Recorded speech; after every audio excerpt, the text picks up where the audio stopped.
It had been about 3 days since I lost contact with Kenneth when I suddenly got a call from my mother-in-law.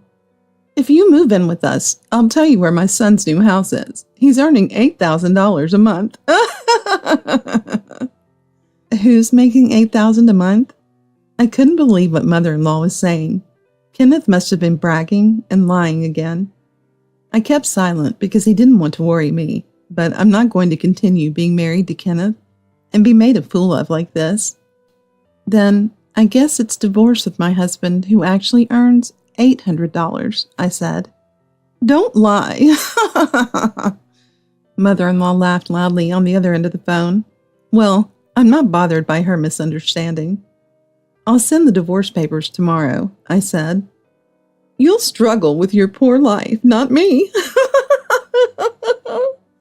Goodbye. I hung up the phone, leaving mother-in-law in her triumph. After hearing about the divorce from mother-in-law, Kenneth started calling me repeatedly, so I decided to block his number. I wonder who'll end up regretting this. I savored my tea, enjoying my newfound freedom.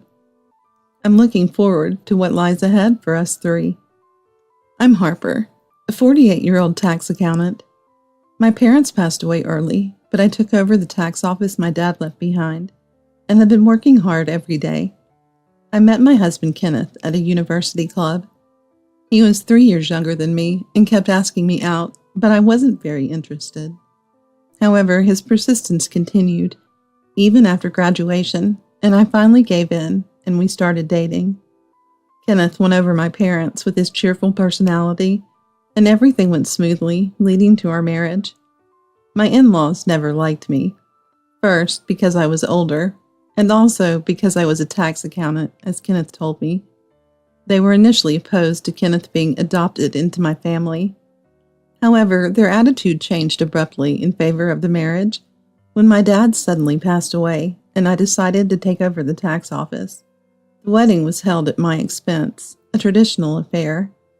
I never had a good impression of my in-laws because of this. Kenneth, for his part, never stood up to the sarcastic remarks from the in-laws and only apologized to me afterward, which was not very reliable. When our marriage was about to hit the 5-year mark, my mom suddenly passed away.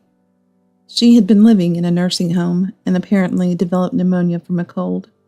She was never physically strong and eventually passed away without recovering, joining my dad in heaven. I managed to be there for her last moments, but Kenneth, citing work reasons, arrived only after she had passed away. "Ah, I didn't make it in time. What a pity. A pity," Kenneth said nonchalantly. I just stared at him, unable to believe what he said. Not only had Kenneth been taken care of by Dad, but also by Mom. What an ungrateful man.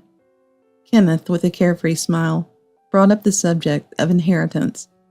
"Well, the office and our family home are already yours, right, Harper? What about the savings? How much is there? I really want a bike." Indeed, Mom had quite a substantial amount of savings, enough for a couple to live comfortably without luxury.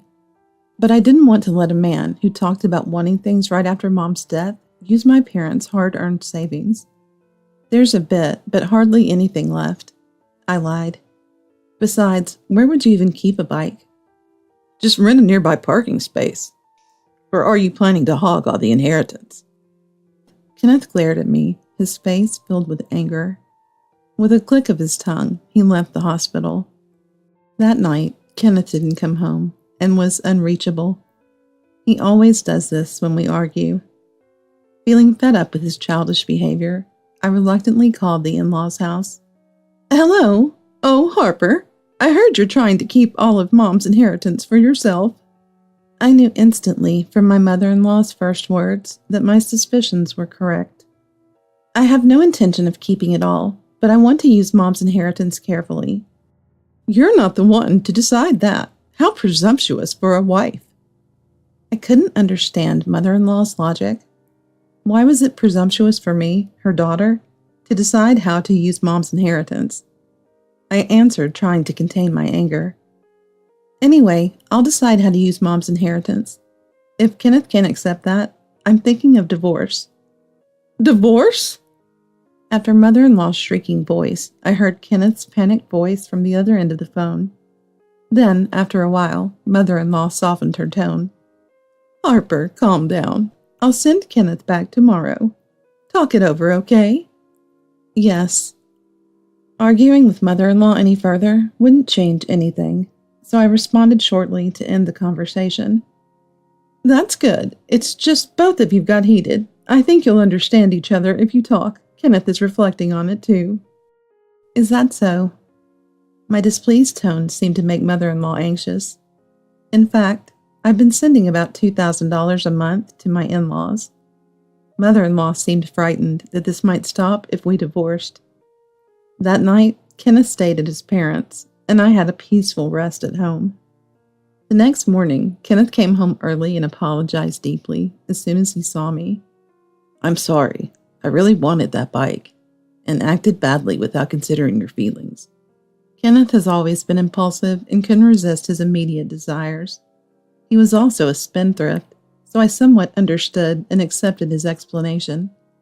If something like this happens again, it's an immediate divorce.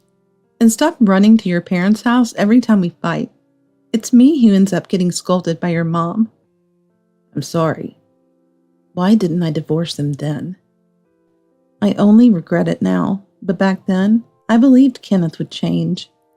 However, he started to behave strangely around this time. First, he began coming home late. Then, he started caring about his appearance, something he had previously neglected. I was busy with work, so I didn't notice these changes until around the 10th year of our marriage. I quit my job. What? Why? Kenneth, who I faced across the dinner table for the first time in a while, nonchalantly announced it while sipping his soup. I nearly dropped my plate in shock. You're doing well, aren't you? You've even been on TV lately, so I don't need to work anymore. That's not how it works. Even if things are good now, who knows about the future? Kenneth frowned at my words, but he quickly put on a sardonic smile and pointed at me with his fork. Tax accountants can find work anywhere. I want a job where I feel more needed, so I'm going to find myself. I was astonished. I hadn't touched Mom's inheritance. It was still intact. Honestly, even if my business declined, I thought we'd be secure until our old age. I never expected Kenneth to quit his job. I hadn't even told him how much Mom's inheritance was. He was clearly relying on my income. Partners should help each other in hard times. But I had never heard Kenneth talk about job troubles or anything like that. Currently, I do all the housework and bear a larger share of the living expenses. And now he expects me to pay all the living expenses and support him too? The thought of divorce strongly crossed my mind.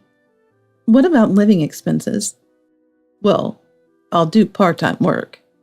As long as you contribute the same amount as before.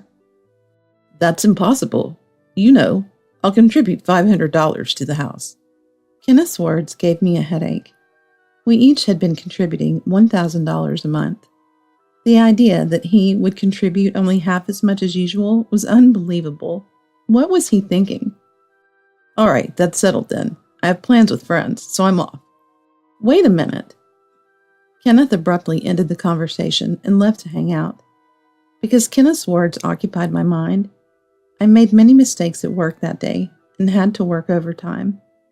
Taking advantage of this, Kenneth's return time got later and later. When I pointed it out, instead of reflecting, he got angry. After starting his part-time job, Kenneth stopped doing any housework, saying he was too tired. He started living like a student, going out late and returning just to sleep. How long do you plan to continue this lifestyle? Do your parents know about this? Hey, don't tell my parents, okay? It'll worry them. But, at my words, Kenneth slammed the table, irritated. Anyway, I'll find work eventually. Keep it a secret until then. I believed Kenneth and decided not to tell his parents. But 2 years passed, and he never left his part-time lifestyle. He even began hopping from one part-time job to another, earning $800 a month and calling it his allowance. We can live on your salary just fine, no problem, right? Lately, Kenneth had been saying things like that, leaving me to pay all the living expenses. At first, I kept asking for his share and managed to get it somehow. But gradually, these transactions became too bothersome, and I ended up bearing all the costs myself. Continuing this way, I increasingly felt the futility of Kenneth's presence. I often wondered if there was any point in staying married.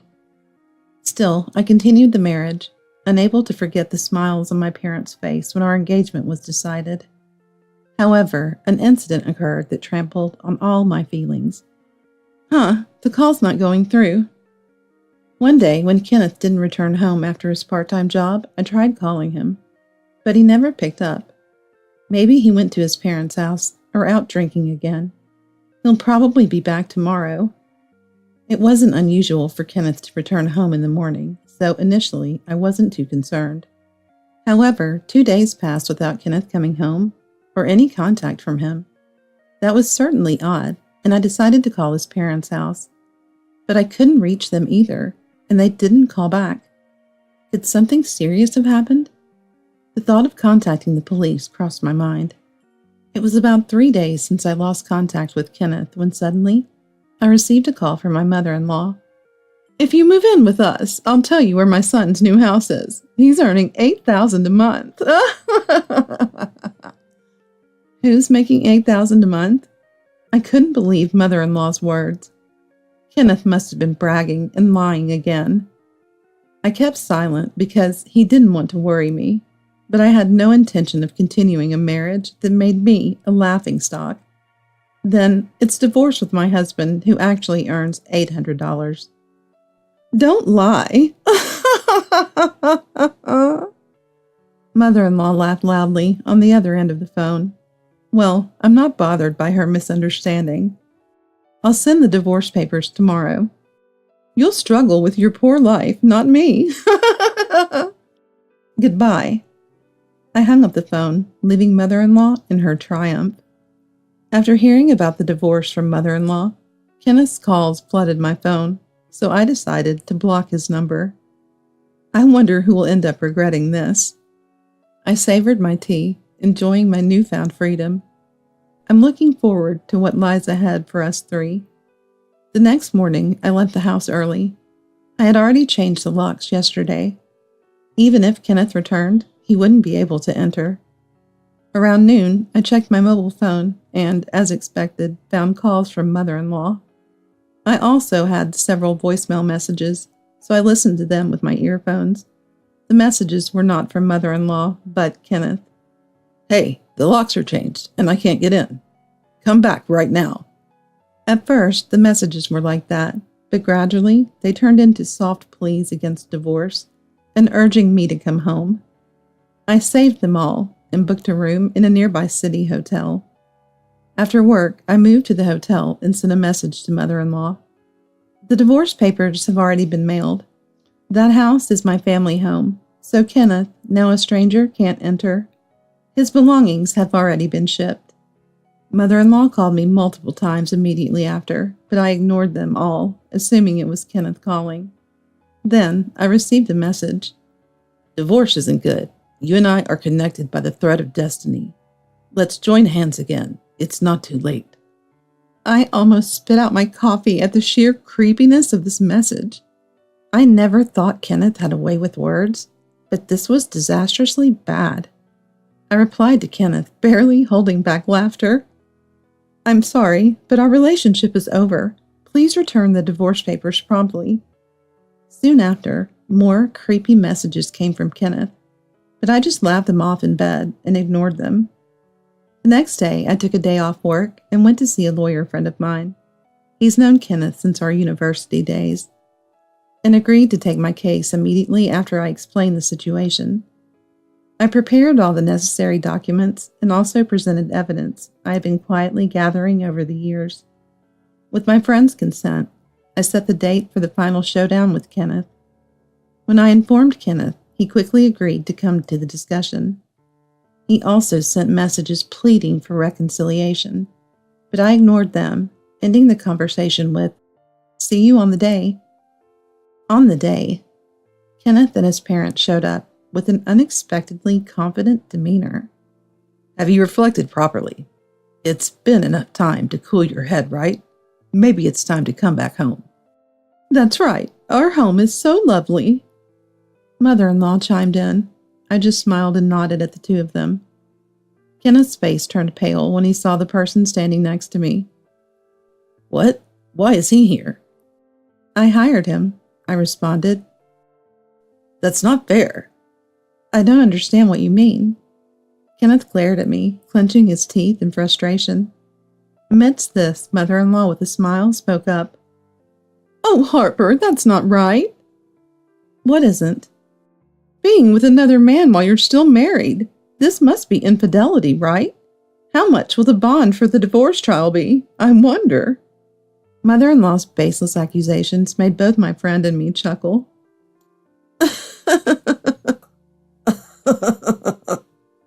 My friend took out our contact from his bag and explained it to mother-in-law. After hearing everything, mother-in-law became furious. What? A lawyer? Don't overstep your bounds as a wife. I'm paying with my money, and it's my right.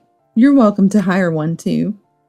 Mother-in-law looked displeased at the logical response. Being frugal, she likely wouldn't approve of spending so much on a lawyer. Then Kenneth turned to my friend with a smile. I have an idea. If you represent me too, we can resolve this, right? What are you saying? It's impossible to contract with both sides. Shut up. You just keep quiet. Kenneth glared at me as he said this. I showed Kenneth the claim documents for the divorce bond. He skimmed them, and his face turned even paler. What's this? Just what it looks like. The claim documents for the divorce bond detailed his failure to contribute to living expenses, not coming home, and not helping with housework, misuse of joint savings, and infidelity. Did you know about this? I thought it was obvious enough that you weren't trying to hide it. At my words, Kenneth's face went pale, and he trembled. I discovered the misuse of our joint savings about a year ago. Kenneth had insisted on managing that account since we got married, so I had left it to him. The account was one I hadn't used, and I hadn't made a card for withdrawals. But feeling uneasy about Kenneth's extravagant spending, I registered for online banking and checked the statements. My fears were confirmed. The withdrawals on Kenneth's debit card were coming from that account every month. So you're going to pay back what you spent, right? Half of that is mine, isn't it? Well, yes, but the account is mine, and you haven't deposited anything for years. Kenneth's irritation was evident. The way he occasionally glanced at me, as if gauging my reaction. Once, such gestures might have seemed like he wanted forgiveness, or was waiting for a moment of reconciliation. But such gestures from a 45-year-old man are neither cute nor anything else. Kenneth, disliking my unimpressed demeanor, clicked his tongue dramatically and started speaking arrogantly. Basically, you don't respect your husband, which is fundamental. That's why I was letting it slide with money. His self-centered reasoning made my temples throb. What should I do with this fool? While pondering this, I pulled out evidence of his infidelity from my bag. It seems you've been having quite a lot of fun with various girls. This is your fault. What? His nonsensical claim made me ask again. Then mother-in-law, who had been listening, started speaking triumphantly. Kenneth is popular. He doesn't need someone like you. He has a high income, good looks, and above all, he's kind. Except he's not kind to his wife. Apparently, mother-in-law didn't find my interjection amusing. Her face turned red with anger as she shouted, That's because you're a charmless wife. If you were young and cute like those girls in the photos, Kenneth would be kind to you. Mother-in-law said this, pulling Kenneth's arm. Kenneth, looking utterly drained of blood from his face, nodded slightly, but was clearly gauging my reaction. When I got the chance to speak, I didn't hesitate to pull out new evidence from my bag and show it to mother-in-law. Your proud son here? He's not getting any attention in the club unless he pays, you know? What's the meaning of this?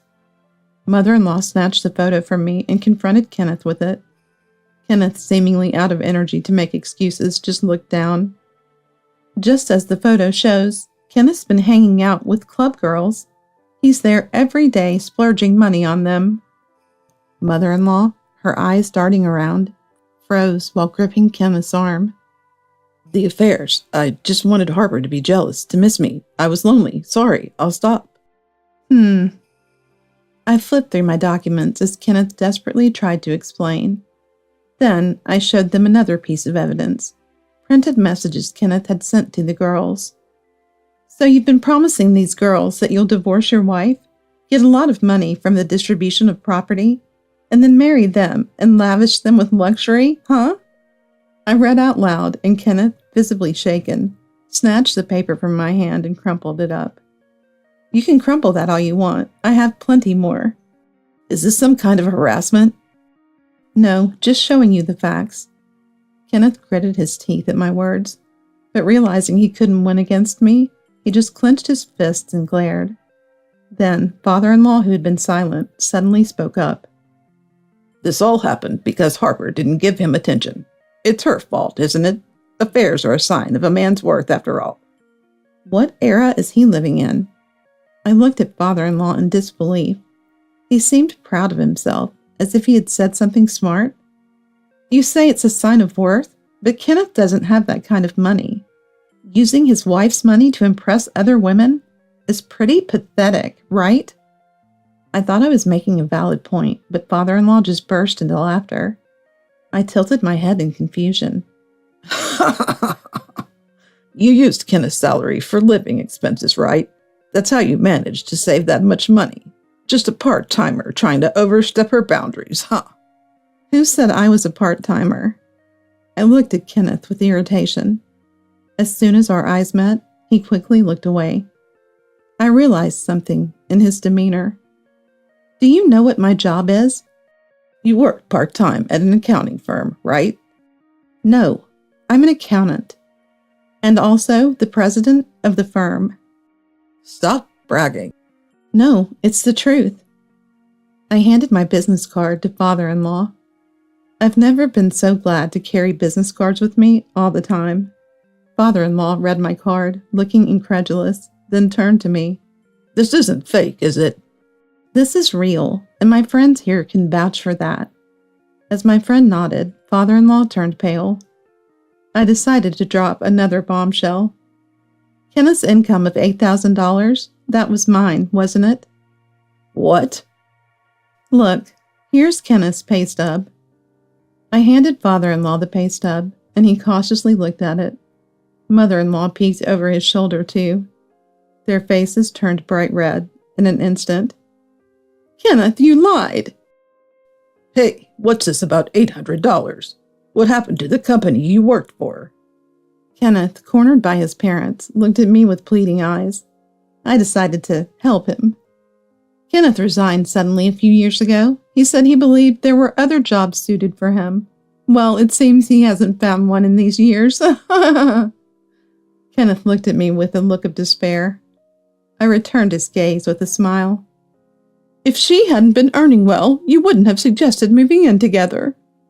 Apologize to Harper right now. There's still time. Listening to the in-law's selfish reasoning, Kenneth started apologizing to me. But seeing him like that, my heart remained unmoved. Harper, I'm sorry. I messed up. I'll look for a job. I'll work. So let's try again, you and me. What? No way. Kenneth gaped at me, surprised by my blunt response. He probably thought an apology would make me forgive him. Unfortunately, I don't need a costly roommate in my life. I used to forgive you because I loved you, but there's no love left for you now. That's harsh. Kenneth collapsed on the floor, crying.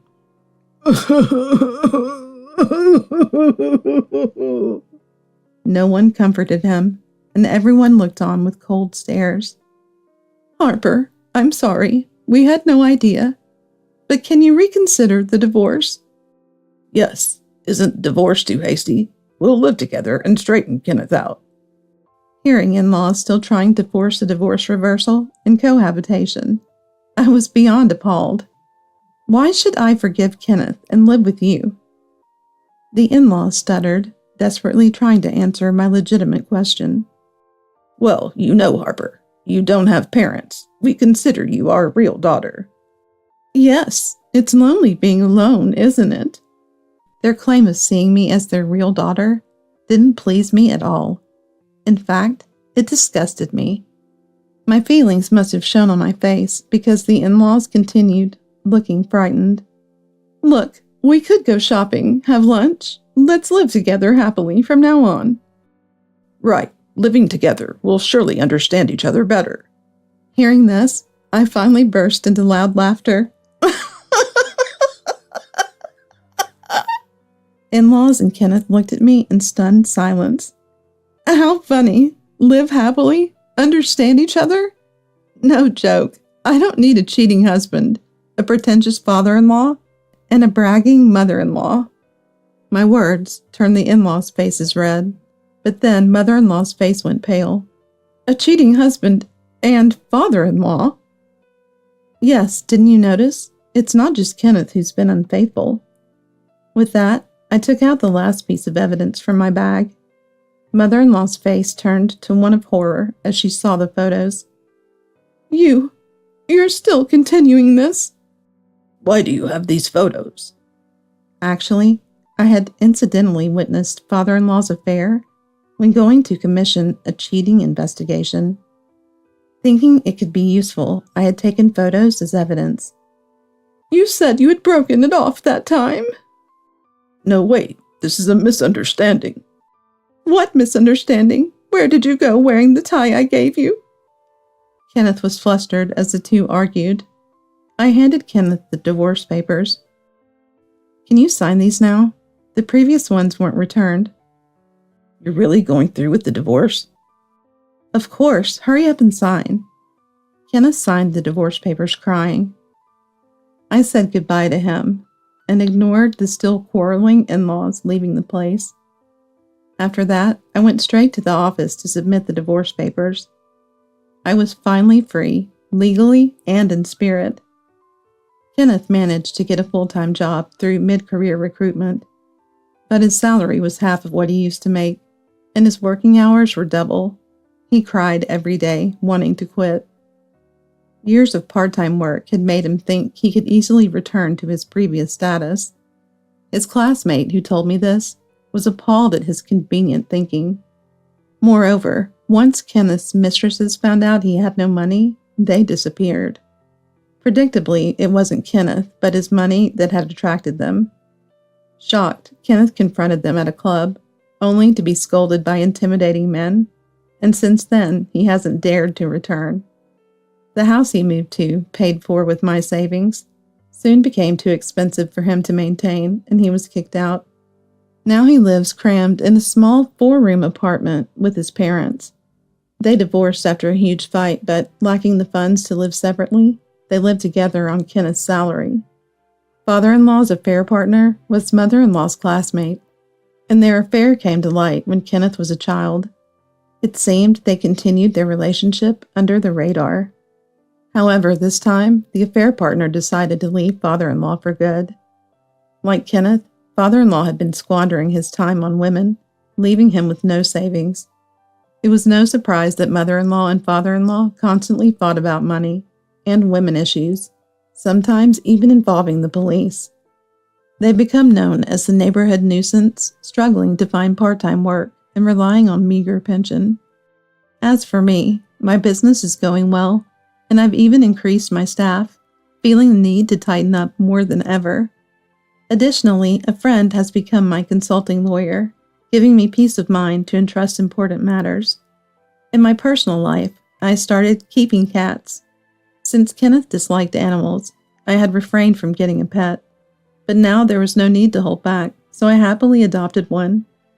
I made one room in my new house cat-friendly, installing a cat tower and other amenities. Even when tired from work, my cat provides comfort and motivation.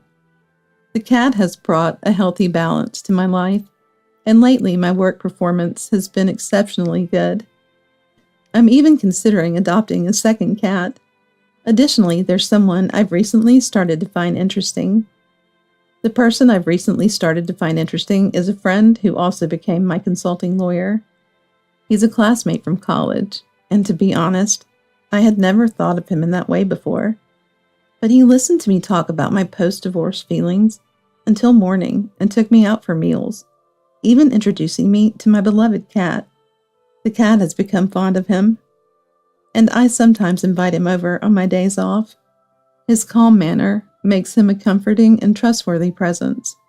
It's hard not to fall for someone like that. Recently, I felt that he might have feelings for me too. Perhaps a new spring is just around the corner. All right, let's do our best today, I said to myself in the mirror, tying my favorite scarf. This routine always gets me fired up the most. Tonight, I have a dinner date with him, so no overtime is allowed. I'm determined to express my gratitude and feelings today. With that resolve, I left my house. The sky was blue. I hoped my life would be as bright and beautiful as this sky. With that thought, I headed to work again today.